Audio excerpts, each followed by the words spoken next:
Hello friends, आज हम लोग लोकतांत्रिक राजनीतिक भाग वन क्लास 9th के पॉलिटी का पहला चैप्टर पढ़ेंगे, जिस चैप्टर का नाम है लोकतंत्र का क्रमिक विकास। दूसरे चैप्टर का नाम है लोकतंत्र क्या और क्यों, संविधान निर्माण, चुनावी राजनीति, संसदीय लोकतंत्र की संस्थाएं और लोकतांत्रिक अधिकार। तो आज हम लोग पहला चैप्टर शुरू करते हैं, लोकतंत्र का क्रमिक विकास। आज पहला चैप्टर है लोकतंत्र का क्रमिक विकास। प्रस्तुत पुस्तक लोकतंत्र के सैद्धांतिक एवं व्यवहारिक पक्ष की विवेचना करती है। इस पुस्तक के प्रथम अध्याय में हम देखेंगे कि पिछले 100 वर्षों में किस प्रकार लोकतंत्र का विकास एवं विस्तार विश्व के ज़्यादा से ज़्यादा देशों में होता गया। आप देखेंगे कि आज भी विभिन्न देशों में लोकतंत्र को चुनौती का सामना करना पड़ रहा है एवं विभिन्न देशों में लोकतंत्र की समाप्ति एवं पुनर्स्थापना हो रही है। इस प्रथम अध्याय में विश्व के विभिन्न क्षेत्रों में लोकतांत्रिक व्यवस्था को समाप्ति एवं पुनर्स्थापना से संबंधित कई उदाहरण दिए गए हैं। इन उदाहरणों से आप समझ पाएंगे कि लोकतंत्र की स्थापना हेतु विभिन्न देशों में लोगों को कितना संघर्ष करना पड़ा है। इस अध्याय के अध्ययन के पश्चात आप लोकतंत्र की कुछ सामान्य विशेषताओं को भी पहचान कर सकेंगे। हम यहाँ भारत के पड़ोसी राज्यों में लोकतंत्र की स्थापना पुनर्स्थापना से संबंधित कुछ उदाहरण भी प्रस्तुत करेंगे। बच्चों, यहाँ पर पड़ोसी राज्य का मतलब है पड़ोसी देश। अध्याय के अंत में हमने यह देखने का प्रयास किया है कि क्या वैश्विक स्तर पर लोकतंत्र संभव है। अध्याय का जब अंत होगा बच्चों, तो हम लोग सबसे पहले देखेंगे कि क्या वैश्विक स्तर पर लोकतंत्र संभव है। वैश्विक स्तर पर क्या लोकतंत्र संभव है। आधुनिक विश्व में लोकतंत्र के विस्तार के स्वरूप को समझने के लिए पहले हम जानने की कोशिश करेंगे कि लोगों को अपने देश में लोकतांत्रिक व्यवस्था की स्थापना हेतु कितना संघर्ष करना पड़ा। समय के साथ साथ लोकतंत्र की व्यवस्था किस प्रकार पुनर्स्थापित हुई, इस हेतु दक्षिण अमेरिका महाद्वीप के सभी प्रमुख देश चिली के घटना चक्र तथा 1980 के प्रमुख देश चिली के घटना चक्र तथा 1980 के पोलैंड की घटना देखेंगे।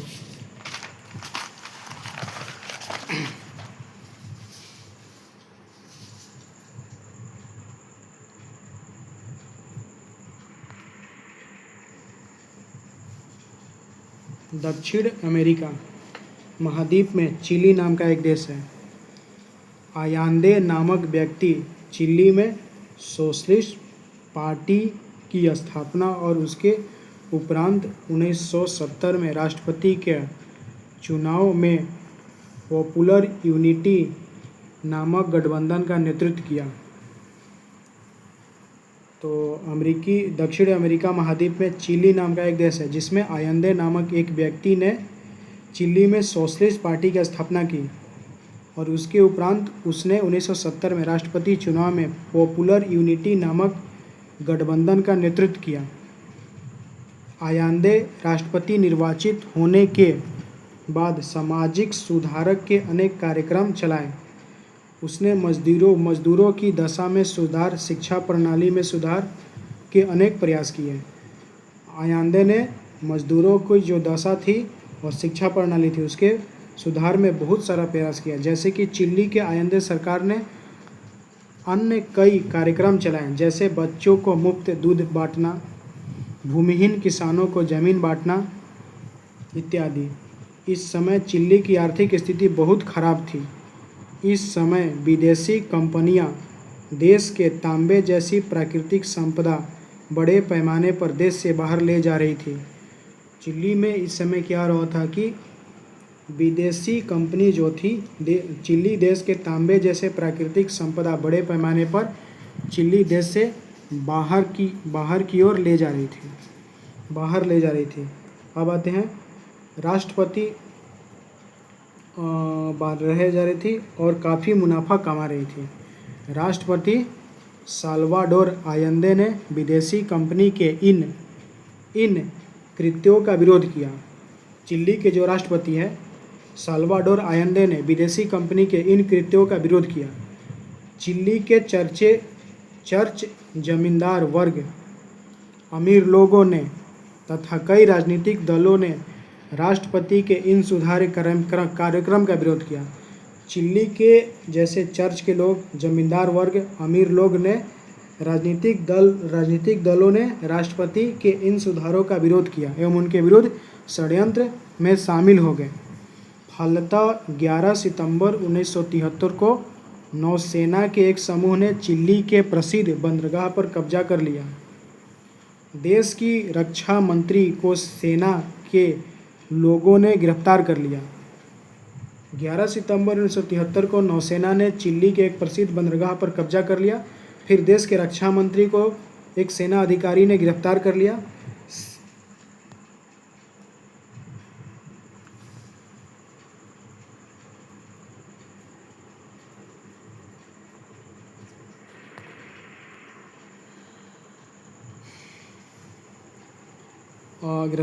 सेना अधिकारियों ने रेडियो के माध्यम से राष्ट्रपति पद छोड़ने को कहा।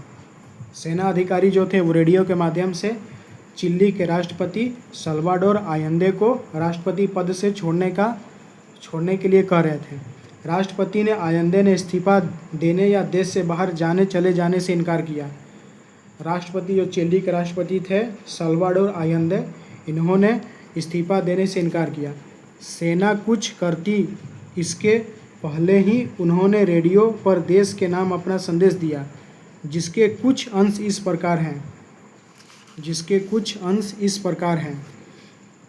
मेरे मुल्क के मेहनत कश मजदूरों, चिली और इसकी भविष्य बहुत ही अच्छा है। इस बात का मुझे पूरा भरोसा है, जब देशद्रोह करने वाली ताकतें अपनी सत्ता को पूरी तरह कायम कर लेगी, तभी भी चिली के लोग उस मुश्किल और अंधियारे दौर से पार कर लेंगे। हमें यह कभी नहीं भूलना चाहिए कि देर सबेर वे स्थिति बनेगी जिसमें आज़ाद लोग एक बेहतर समाज की रचना के लिए आगे बढ़ेंगे। चिली जिंदाबाद, चिली वासी जिंदाबाद, मजदूर जिंदाबाद। मतलब कि चिली के राष्ट्रपति जो साल्वाडोर आयंदे थे, उन्होंने इस्तीफा देने से इनकार कर दिया और उन्होंने अपने रेडियो पर देश के नाम संबोधन किया, जिसमें कहा कि मेरे मुल्क के मेहनत कश मजदूर, चिली और इसके भविष्य बहुत ही अच्छा है।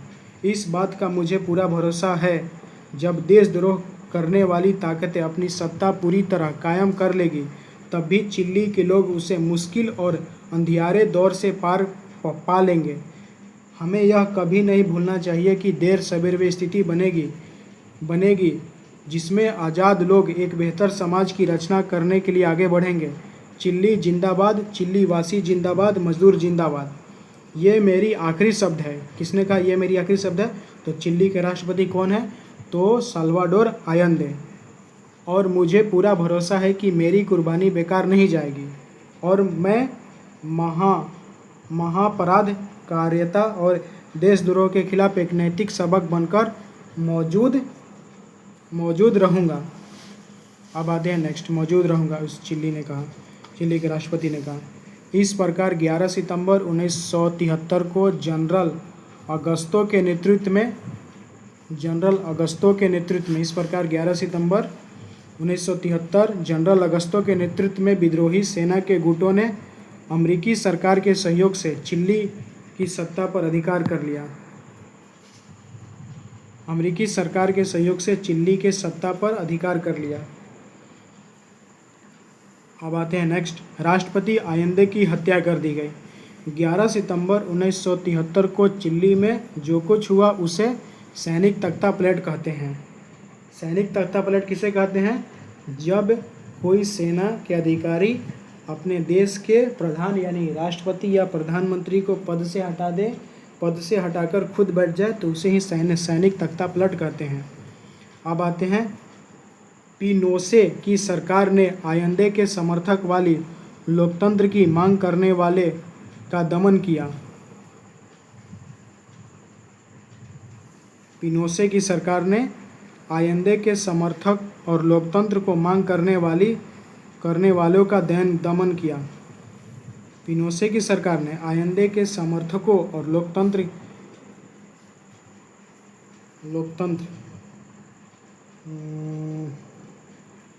आयंदे के समर्थक लोकतंत्र दमन किया, उसकी हत्या करवाई। आयंदे की बेटी एवं परिवार वाले को जेल में डाला। आयंदे के बेटी एवं परिवार वाले को जेल में डाला। अब आते हैं नेक्स्ट। आयंदे के बेटी परिवार वाले को जेल में डाला।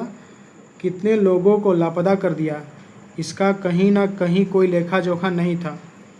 पिनोशे की सैनिक सरकार ने 17 वर्षों तक चिली में शासन किया। पिनोशे का सैनिक शासन 1988 में तब समाप्त हुआ 1988 में तब समाप्त हुआ जब उन्होंने चिली में जनमत संग्रह कराने का फैसला किया। किसने? तो पिनोशे की सरकार ने।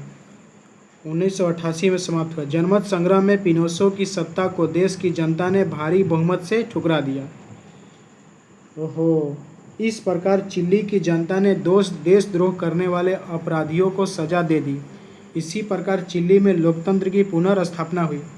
अभी तक चिली में 4 बार चुनाव हो चुके हैं। इन चुनावों में विभिन्न राजनीतिक दलों ने भाग लिया और कई दलों ने सरकार बनाया। अब चिली के शासन में सेना का भूमिका समाप्त हो चुकी है। वर्ष 2006 के जनवरी में राष्ट्रपति के चुनाव में चिली के पूर्व वायु सेना प्रमुख अल्बर्टो बेसेले की पुत्री मिशेले बैचले विजयी रही। आज चिली एक लोकतांत्रिक देश है। इस प्रकार स्पष्ट है कि लंबे संघर्ष के बाद ही चिली के लोगों ने देश में लोकतंत्र की स्थापना की।